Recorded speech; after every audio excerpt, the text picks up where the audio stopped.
For this lab, we're going to be using a fictional data set called exam anxiety, and the variables of interest are going to be the anxiety scores, the level of preparedness, so the time spent studying for the exam, and the grade itself, the exam. So I'm going to go ahead and open up JASP on my computer.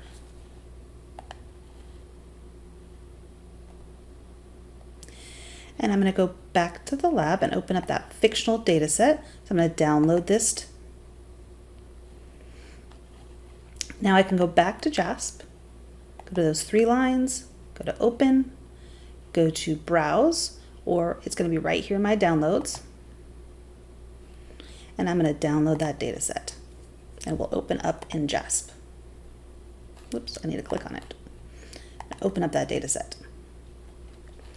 All right, so here are my variables. Again, revise is going to be the amount of time spent by preparing, exam is going to be the score, and then anxiety levels. So we want to run a correlation. We are going to go to the regression tab. We're going to click correlation, and it's going to open up this window. So again, I went to regression, to correlation, and it popped this open. That disappears, and remember, you just press this little arrow and it'll open up for you. So now I'm going to move over the 3 variables of interest: revise, exam, and highlight it, and anxiety. Alternatively, you can always pull it over. We don't want gender over, but you can pull it over or you can use a little arrow. And you can see here that it just populated a correlation table. And we want to click a few extra things to make it easier to read. We want to click display pairwise. So it just makes it a little bit easier, the direct comparisons.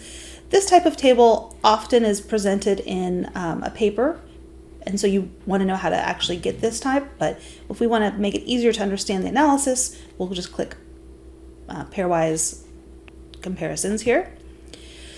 We want to flag significant correlations, so it's going to tell us at the p less than 0.05, less than 0.01, and 0.001 by giving us these number of stars. And you can see here all 3 of them are less than 0.001.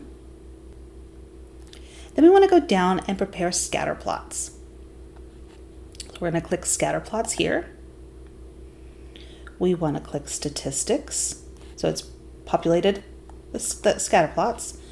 We want to click statistics.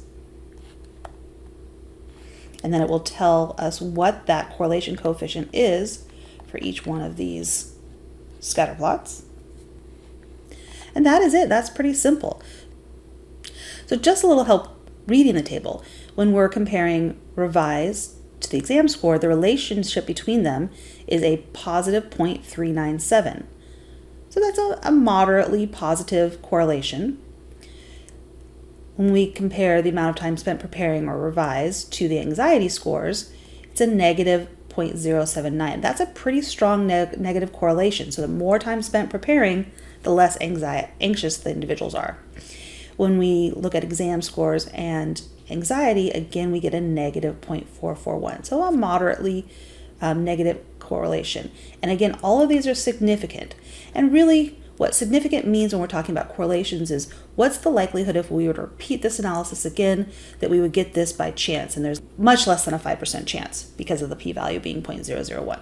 And that's it. Now you know how to run a correlation.